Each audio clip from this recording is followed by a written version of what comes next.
전토 주연절이라고 그럽니다. 이게 주연절의 의미는 이제 그 예수님 탄생 시기를 그 서방 종교하고 동방 종교가 서로 다르게 생각해요. 이게 이제 동방 종교란 게 로마에서 콘스탄티누스 황제가 수도를 로마에서 비잔티움으로 옮기지 않습니까? 그래서 동로마, 정로마, 서로마 그러잖아요. 그러면서 이제 동로마 쪽에 있던 종교가 이제 동방 정교회가 되고, 옛날 로마 쪽에 남아있던 게 서방 종교, 이게 천주교가 됩니다. 카톨릭이죠. 카톨릭에서는 성탄절을 12월 25일로 생각하는데, 동방 정교회에서는 예수님 탄생한 날을 1월 6일로 여겨요. 그렇게 갈라집니다. 그러니까 서로를 존중하는 의미에서 12월 25일로 여기는 이제 서방 종교의 전통을 따라서 두 주간을 성탄절 이름 붙여서 지키고, 1월 6일 이후를 또 동방 종교에서는 그렇게 예수님 탄생한 날을 1월 6일로 여기니까 1월 6일 이후에부터를 예수님 탄생하셨다 그래서 주현절 그렇게 이름을 붙입니다. 그래서 주현절은 사순절 전까지예요. 1월 6일 이후부터 사순절 전까지를 주현절, 성탄절 12월 25일 이후 두 주를 성탄절 그렇게 이름을 붙여서 지키는데 의미는 결국 같습니다. 성탄절이나 주연절이나 예수님이 우리에게 찾아오셔서 우리에게 생명을 주시고 우리를 구원해 주신 것, 그거 기념하면서 지키는 절기다, 그 얘기예요. 그래서 이제 오늘이 이제 주연절 첫 번째 주일이 되는 겁니다. 자, 그럼 이제 말씀 시작하겠습니다. 자, 여러분들이 이제 새해 들어왔으니까 새롭게 뭔가 결단하고 다짐한 것들이 있지 않습니까? 무엇을 결단하셨어요? 어떤 다짐을 하셨어요? 근데 이 결단하고 다짐한다는 건 다른 말로 하면 뭔가를 선택했다 하는 의미 아닙니까? 그죠? 난 이렇게 살기로 했어, 이걸 지키기로 했어. 그러니까 그걸 선택했다는 거죠. 그럼 맞아요. 우리의 삶은 선택의 연속입니다. 우리는 매 순간순간마다 선택해야 되고 결국 그 선택이 우리의 삶을 만들어 갑니다. 근데 이 선택할 수 있는 권한은 하나님이 우리에게 주셨고요, 이 선택의 권한은 누구도 뺏어갈 수 없습니다. 상황이 이래서, 환경이 어쩔 수 없어서 우린 그렇게 흔히 말하지만 그건 변명이에요. 그럼에도 불구하고 우리는 선택할 수 있는 권한을 갖고 있습니다. 그 마음 감옥에서 탈출했습니다 하는 책이 있어요. 이 책은 에디트 에바 에거란 분이 이제 여성인데 이분이 쓴 책이거든요. 이분이 유태인입니다. 헝가리 출신인데 아우슈비츠에 갇혔던 경험이 있어요. 아우슈비츠라고 하는 거, 그건 인간들이 경험할 수 있는 가장 최악의 상태 아닙니까? 그 가스실에 들어가서 그런 게 죽게 되고 그걸로 뭐 그 기름으로 뭐 비누를 만들었고, 우리는 별 그 상상할 수 없는 그 참혹한 상황들을 우리 들어 알고 있잖아요. 그렇게 아우슈비츠에서 살아남습니다. 살아남고서는 이제 심리학을 공부해 가지고 남을 자기 경험을 토대로 해서 다른 사람을 살리는 이제 심리학자가 돼요. 그분이 이제 쓴 책입니다. 거기에서 이런 내용이 나와요. 이제 그 부모와 같이 아우슈비츠에 이제 끌려갑니다. 어느 날 갑자기 아우슈비츠에 끌려가서 부모와 떨어져요. 그리고 언니 위에 큰 언니가 있는데 언니와 둘이 같이 이제 그 아우슈비츠에서 살아나가는 거예요. 살아남는 이야기입니다. 처음 이제 아우슈비츠에 갔을 때 부모와 떨어졌고, 그때 부모들은 아마 거기서 이제 죽었다고 나중에서 이제 이야기를 듣습니다. 처음 갔던 곳에 이제 샤워실로 가게 돼요. 그래서 샤워를 하고 벌거벗은 채 운동장으로 끌려 나갑니다. 독일 남자 군인들이 다 그걸 다 지켜보고 있는 가운데서 발가 벗겨져요. 그리고 머리를 다 깨끗하게 밀리게 됩니다. 머리를 싹 깎아요. 그러니까 그 순간에 옆에 있던 언니가 이걸 참지 못합니다. 막 두려움에 떨어요. 그리고 깎아서 떨어진 그 머리카락을 놓지 못하고 부들부들 떨게 됩니다. 그러면서 동생한테 말을 해요. 나 어떻게 보여? 이 말은 다른 의미, 이 말은 그냥 흘려버릴 수 있는 말의 의미가 아닙니다. 그 언니는 누구보다도 자기 미모에 자신이 있었고, 그 미모 중에서도 자신의 머리카락이 그 자신의 아름다움을 돋보인다는 생각이 많았던 여인이었어요. 그 언니는. 근데 그 머리카락을 깨끗하게 밀리게 된 겁니다. 깎이게 된 거예요. 그러니까 그 머리카락을, 떨어진 머리카락을 주워서 움켜쥐고 벌벌 떠는 거예요. 이 순간은 뭐냐면 그 언니에겐 그 자신의 자아가 깨지는 순간입니다. 포로 수용소로 끌려오면서도 마지막까지 그 언니가 붙들고 있었던 건 자신의 미모에 대한 자신감이었거든요. 근데 머리카락이 잘려나가면서 그 자신감이 깨지고 자아가 깨지는 거예요. 자기를 지탱해 주던 것들이 다 깨지고 무너지는 순간이죠. 그래서 이 언니는 살아남으려고 그렇게 자아가 깨지는 순간에서도 자신을 붙들려고 그 동생한테 물어보는 거예요. 나 어때? 나 어떻게 보여? 이 동생도 직감했죠. 지금 자기가 하는 말이 어떤 의미를 갖게 될 거라는 거예요. 거짓말을 할 수가 없잖아요. 진실을 말해야 되는데 그 말 한마디가 언니를 살릴 수도 있고 죽일 수도 있는 순간이라는 걸 직감을 해요. 그래서 이 동생, 그러니까 이 작가가 언니에게 그렇게 말합니다. 언니는 눈이 아름다워. 머리카락으로 덮여 있을 때는 몰랐는데 머리카락을 깎고 나니까 그 눈이 얼마나 아름다운지 알게 됐어. 그 말을 해요. 그 말을 듣고 이 언니가 위로를 받습니다. 고마워 하면서. 아직도 자기에겐 아름다운 것이 남아있다는 이야기를 듣고 나니까 그 언니가 새로운 힘을 갖게 된 거죠. 그러면서 책에다 그분이, 이 작가가 이렇게 씁니다. 이 순간 나는 처음으로 알게 된다. 우리에게 선택권이 있다는 사실을. 이미 잃은 것에 관심을 기울일지 아니면 아직 가지고 있는 것에 관심을 기울일지. 이렇게 써요. 이미 잃어버린 거 머리카락이죠. 그 머리카락이 잘려나가면서 자신의 미모가 사라졌다고 생각하는 언니에게 아니라고, 그리고 아직도 남아있는 것이 있다고. 눈이 아름답다. 그 말이 언니를 살리는 힘이 되고 언니를 살리게 되고, 그렇게 언니가 다시 서는 걸 보면서 작가가 깨달았다는 거죠. 우리에겐 선택권이 있다는 거. 맞습니다. 우리는 매 순간 어떤 상황 속에서도 우리는 선택할 수 있습니다. 근데 내가 무엇을 선택하느냐가 내 삶을 바꿔놓는다는 거죠.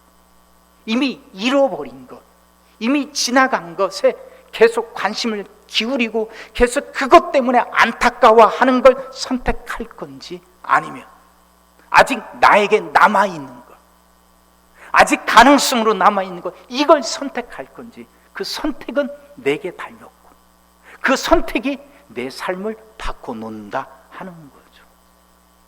선택은요 그렇게 중요한데, 선택은 또 다른 말로 하면 뭔가를 선택한다고 하는 건 또 다른 것을 포기한다는 말이 되기도 합니다. 그죠? 우리는 모든 걸 다 가질 수는 없습니다. 하나를 선택해야 돼요. 그러면 그 하나를 선택하기 위해서 다른 것은 버려야 되는 거죠. 버려야. 장발장 이야기 잘 아시죠? 레미제라블. 그 빅tor 유고가 쓴 그 위대한 소설 아닙니까? 그 소설에 이런 내용이잖아요. 장발장이 그 젊었을 때 조카들 위해서 빵 한 조각을 훔쳤다가 감옥에 갇혀서 19년 동안 감옥살이를 합니다.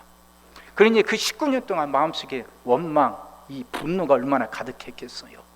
형기를 마치고 나왔는데도 아무도 사람 대접을 해주지 않습니다. 모두들 다들 피하고 배관시합니다. 그러다가 어떻게 해갖고 이제 미리엘 주교라는 분 집에 찾아가게 되죠. 다 늦게 험상궂은 모습으로 찾아왔는데 이 미리엘 주교가 따뜻하게 맞아줍니다. 한 분도 설교하려고 하지 않고요, 노형이라고 부르면서 따뜻하게 맞아주고 인정해줘요. 저녁 식사를 대접하고 잠자리를 대접합니다. 근데도 그 잠자다가 번뜩 깨어나가지고 그 금그릇, 자기가 먹었던 그 식기, 은식기를 훔쳐서 도망가잖아요.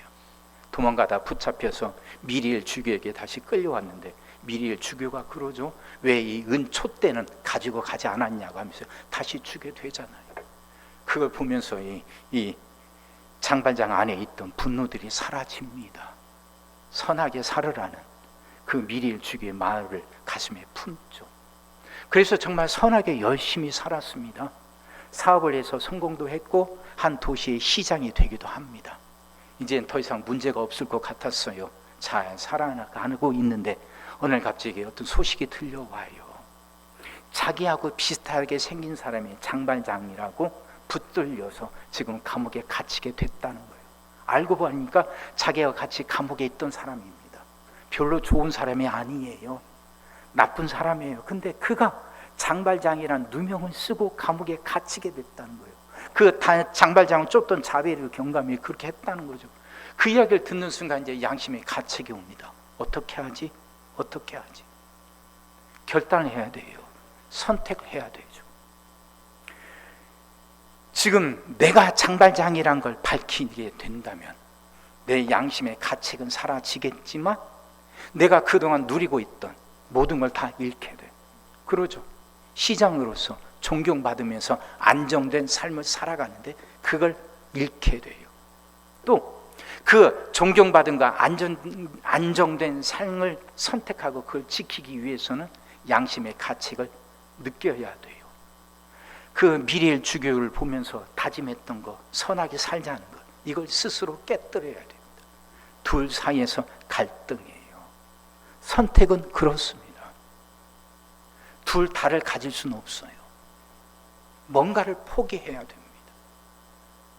근데 사람들은 항상 자기가 선택한 것과 자기가 포기한 것 사이에서 계속 흔들리죠. 계속. 장발장은 결국 결단을 내립니다. 그 재판정에 찾아가서 자기가 장발장이라는 걸 드러내죠. 밝히고 감옥에 갇히는데 감옥에 갇히면서 갇히러 가면서 또 탈출하게 되죠. 그게 죽어가던 팡틴의 그 딸 코제프를 돌봐주겠다는 약속한 것 때문에 그렇게 감옥에 갇히러 감옥에 끌려가면서 결국 탈출해서 이제 나 사랑하게 되지 않습니까? 이게 레미제레블의 내용이잖아요. 사랑하는 성도 여러분, 선택은 그렇게 중요해요. 뭔가 하나를 선택하기 위해서는 뭔가 다른 건 버려야 됩니다. 우린 선택한 것과 자기가 버린 것 사이에서 끊임없이 그렇게 갈등하기도 합니다. 근데 이 선택이 올바르려면 그 선택의 기준이 분명해야 되는 거 아닙니까? 오늘 본문의 내용도 선택에 관한 내용입니다. 아브라함과 롯이 이제 갈대우리에서 떠나지 않습니까? 가나안에 갔다가 이제 가뭄이 들어서 애굽에 내려가고 그곳에서 고초를 겪다가 다시 이제 가나안 땅으로 돌아오게 되죠. 그 이후의 이야기입니다. 애굽에서 내려갔다 올라오면서 그래도 덕분에 그 사라를 이제 누이로 넘겼다 뭐 이런저런 이제 과정을 거치면서 그래도 웬만큼 재산을 갖게 됐습니다. 이제 재산을 갖다 보니까 가나안 땅에 들어가면서 베델과 아이 사이 계곡에서 이제 장막을 치고 사는데 가축대가 불어나다 보니까 땅이 비좁아요. 그렇다 보니까 서로 갈등과 다툼이 일어납니다. 아브라함의 그 목자들과 롯의 목자들끼리 서로 풀을 누가 더 많이 차지하느냐, 야 물을 누가 더 많이 차지하느냐 이거 갖고 다툼이 일어나요. 그러다 보니까 이제 어른인 아브라함이 안 되겠다 마음을 먹습니다. 조카 롯을 불러서 언제까지 우리가 싸우겠느냐고. 네가 먼저 선택하라고. 네가 좌하면 나는 우하고 네가 우하면 나는 좌하겠다고 양보를 하죠. 근데요, 동방 사회에서 이런 일은 없어요. 어른이 양보하는 경우는 없어요. 어른이 먼저 선택하는 것이 그 당시 문화예요. 그게 관습이고 당연한 것입니다. 그럼에도 불구하고 아브라함이 먼저 양보를 해요. 롯에게 아브라함은 어떤 사람입니까? 성경 자세히 보면 11장부터 보면요, 창세기 11장부터 보면 롯의 아버지는 하란인데 그 아브라함의 동생입니다. 근데 그 롯의 아버지가 일찍 죽어요. 그래서 이제 아브라함과 그 같이 살게 되죠. 아브라함의 아버지가 데라인데 데라가 이제 그 일찍 죽은 그 아버지 없는 손자죠. 데라에겐 손자 이 롯을 각별했던 것 같습니다. 그러니까 큰아들이었던 그 아브라함이 그 조카 롯을 아들처럼 여기고 잘 돌봅니다. 그래서 갈대우를 떠날 때도 롯을 데리고 떠나고 계속 언제나 그렇게 마음을 쏟고 잘 돌봐요. 뒤에 가서 보면 이런 사건도 있습니다. 결국 롯이 소돔을 선택해서 갔는데 소돔에 전쟁이 일어나요. 그래서 롯이 어려워졌다는 이야기를 듣고 아브라함이요, 자기 집에서 기르는 집에서 있던 사병입니다. 318명을 데리고 일어나서 쫓아가서 전쟁을 해요. 조카 롯이 살고 있는 땅에 전쟁이 일어나니까 아브라함이 자기 사병을 이끌고 가서 전쟁을 해서 거기서 롯을 살려내기도 합니다. 얼마나 대단합니까? 심지어는 또 이제 그 소돔성에 악이 충만하니까 이제 그 성을 멸망시키겠다고 천사가 찾아옵니다. 그래도 아브라함이 다행히 천사를 알게 되고 천사들이 그 소돔성을 무너뜨릴 거라는 걸 알게 되고서 그 천사들과 협상을 해요. 달래요. 그 안에 의인이 50명만 있다면 그래도 성을 무너뜨리겠냐 하니까 아니다. 생각해보니 50명이 너무 많아요. 그래서 45명, 40명, 30명, 10명, 10명까지 내려갑니다. 어떻게든 롯을 살리고 싶어서. 그렇게 아브라함은 조카 롯을 자기 아들처럼 여깁니다. 근데 이 롯에겐 그런 게 없어요. 롯에겐 큰아버지 아브라함이 양보를 했는데 그걸 냉큼 집어먹어요. 그러고 나서는 말이 나오는 말씀이 10절 아닙니까? 이에 롯이 눈을 들어 요단 지역을 바라본즉 소알까지 온 땅이 물이 넉넉하니 여호와께서 소돔과 고모라를 멸하시기 전이었으므로 여호와의 동산 같고 애굽 땅과 같았더라. 여호와의 동산 같고 애굽 땅과 같았더라. 여호와의 동산, 에덴 동산 얼마나 살기 좋은 곳입니까? 애굽 땅이라는 것은 나일강이 있어서 언제나 푸르른 곳입니다. 그러니까 살기 좋았다는 거죠. 그 땅에 가면 잘 살 것 같다는 거죠. 그것만 봐요. 그래서 낼름 그 소돔 땅을 선택합니다. 근데 또 하나 있어요. 13절 보면 소돔 사람은 여호와 앞에 악하며 큰 죄인이었더라. 이걸 몰랐을까요? 소돔 땅에 살고 있는 사람들이 그렇게 악하고 죄인들이라는 걸 알면서도 그 땅에 물이 많고 그래서 여호와의 동산 같고 애굽 땅처럼 풍성한 곳이라 풍족하게 살 것 같으니까 낼름 그 소돔 땅을 선택하게 되는 거죠. 롯은 그렇게 소돔 땅을 선택하고 이사가게 됩니다. 근데 그 롯의 선택의 결과가 어떻게 됐을까요? 눈에 보기에 여호와의 동산 같고 애굽 땅 같아서 그곳에 가면 잘 살 것 같아서 선택했는데 그 선택의 결과가 어떨까요? 성경에 이렇게 말합니다. 창세기 19장에 보면요 1절에 이런 말씀이 있어요. 저녁 때에 그 두 천사가 소돔에 이르니 마침 롯이 소돔 성문에 앉아 있다가 그들을 보고 일어나 영접하고 땅에 엎드려 절하며 이러죠. 아까 말씀드렸던 소돔성을 무너뜨리겠다고 천사들이 찾아왔다 그러잖아요. 근데 천사들이 소돔성에 들어갔을 때 롯이 소돔 성문에 앉아 있었다는 거예요. 그 구약 성경을 보면요, 그 구절들이 의미가 있는 구절들이 있어요. 그걸 잘 알면 이제 성경 이해하기 편한데 성문에 앉아 있다 하는 말은 그냥 누구나 앉을 수 있는 성문이 아니에요. 의미가 있습니다. 성문에 앉을 수 있는 사람들은 딱 두 종류입니다. 딱 정해졌어요. 첫째는 재판장입니다.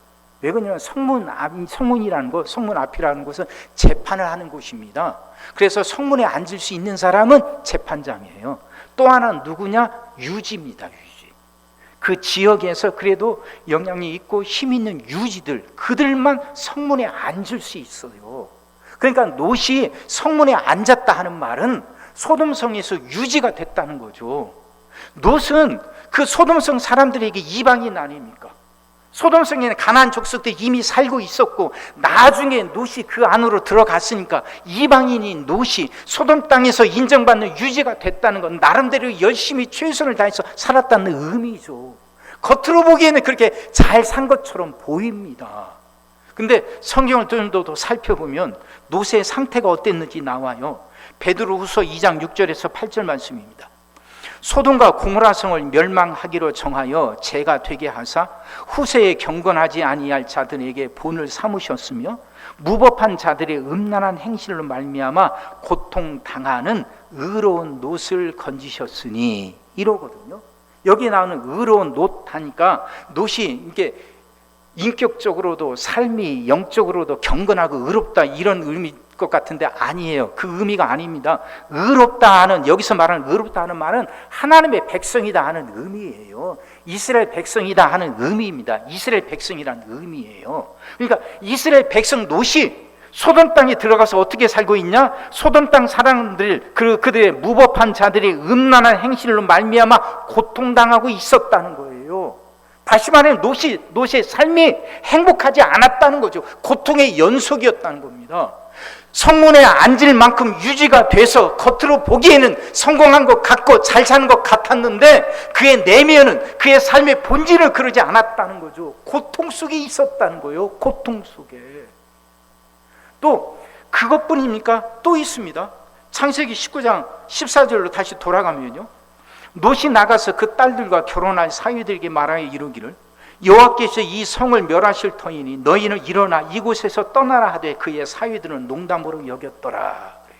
그 천사들이 와서 성을 무너뜨릴 거라고 그래요. 그러니까 이제 롯은 당장 식구들에게 찾아갔을 거 아닙니까? 딸 둘이 있었고 그러니까 사위들이 있었는데 식구들을 데리고 나가야 되니까, 여기서 나가야 된다, 하나님이 이 성을 무너뜨리실 거다 했는데도 그 사위들은 그 말을 농담으로 여겼다 하는 거죠.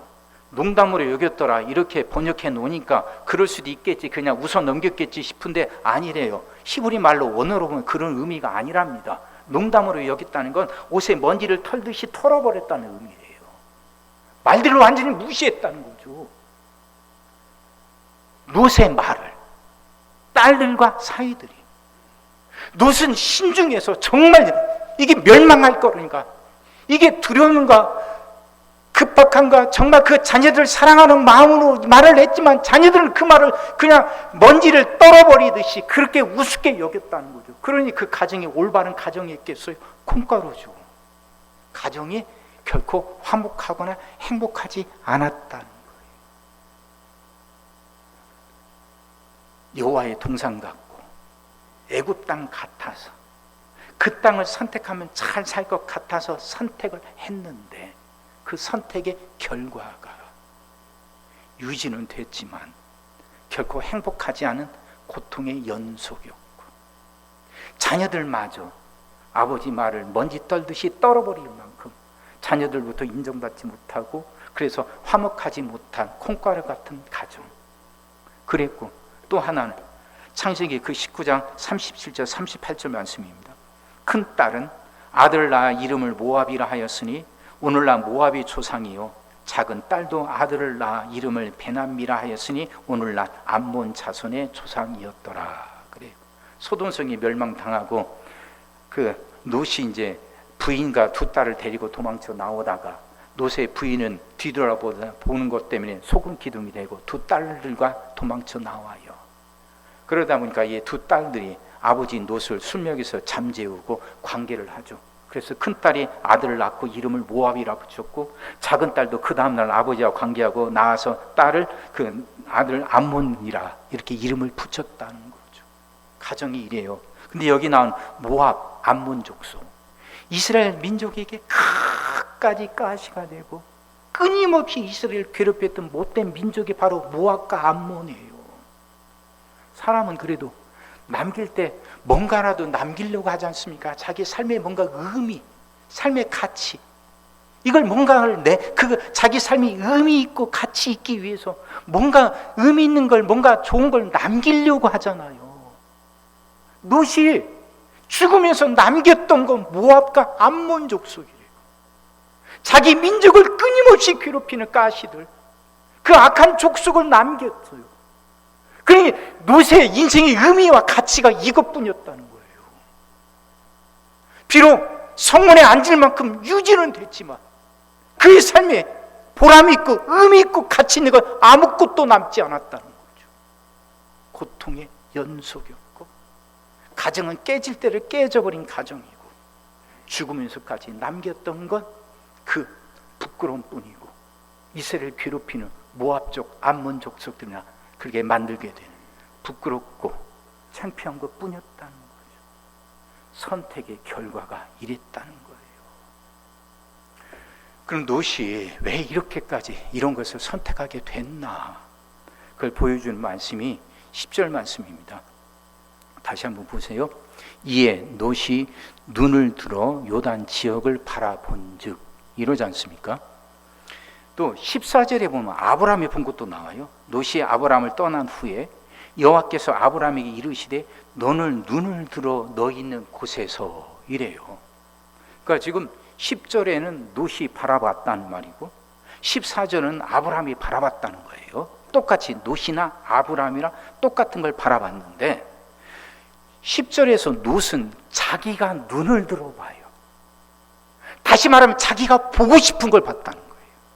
근데 14절에서 아브라함은 하나님의 명령이에요. 여호와께서 아브라함에게 이르시되 너는 눈을 들어, 그런 거죠. 그러니까 롯은 자기가 보고 싶은 것을 봤고 아브라함은 하나님이 보라는 것을 봤다는 겁니다. 롯과 아브라함의 선택의 기준이 이렇게 차이가 났다는 거예요. 롯은 자기가 보고 싶은 걸 봐요. 자기 욕심대로 봐요.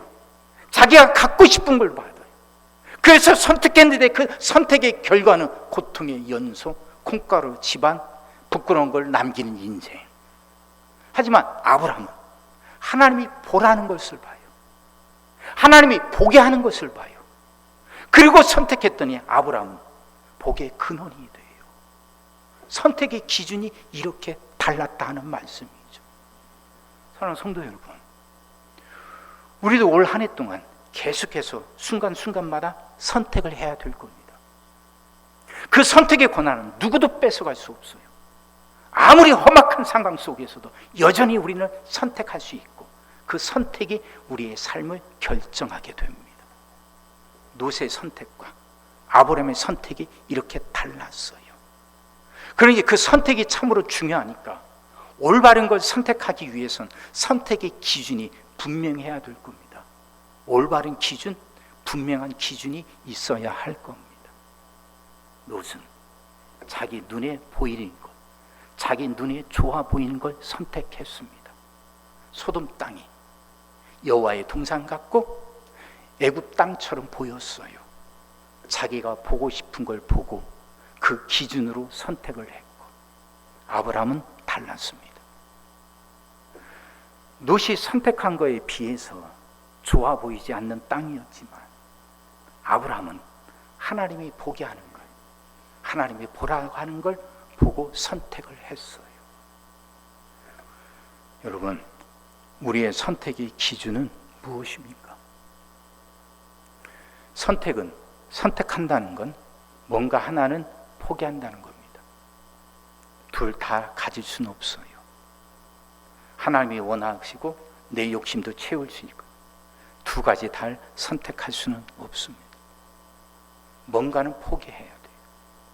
그럼 무엇을 포기할 건가 하는 거죠. 무엇을 선택할 것인가 하는 것은 무엇을 포기할 것인가 하는 것과 한날 말과 같은 의미죠. 우리의 눈을 내가 보고 싶은 걸 보고 선택하지 말고 하나님이 보게 하는 것을 보고 선택한다면 우리의 삶이 복된 선택이 되지 않겠어요? 선택이 우리의 삶을 만들어 가는데 우리 그렇게 기도합시다. 하나님, 올 한 해 동안 내가 매 순간순간마다 선택을 해야 되는데 그때마다 내가 보고 싶은 걸 보고 선택하는 게 아닌 아브라함처럼 하나님이 보게 하시는 걸 보고 선택할 수 있게 해달라고 그 믿음을 주셔서 올바른 걸 선택하고 복되게 살아가게 해달라고 그렇게 기도합시다. 그 은혜가 여러분 모두에게 넘치기를 주의 이름으로 축원합니다. 기도하겠습니다. 사랑의 주님, 말씀이 이해가 되게 하시고 깨달아지게 하시고 은혜가 되게 하여 주옵소서. 하나님, 무엇보다도 우리에겐 선택의 권리가 있다는 거 잊지 않게 하여 주옵소서. 어쩔 수 없어서 별 수 없어서가 아니라 매 순간마다 내가 선택할 수 있다는 걸, 그 권리가 있음을 이제 분명히 깨닫게 하시사 올바른 걸 선택할 수 있게 하여 주옵소서. 복된 걸 선택할 수 있게 하여 주시옵소서. 그럴 수 있도록 내가 보고 싶은 걸 보고 선택했던 롯처럼 되지 않고 하나님이 보게 하시는 걸 보고 선택했던 아브라함처럼 복된 걸 선택할 수 있게 하여 주옵소서. 우리를 그렇게 인도하여 주시옵시고 우리에게 이 믿음을 더하여 주시옵소서. 예수님의 이름으로 기도하옵나이다. 아멘.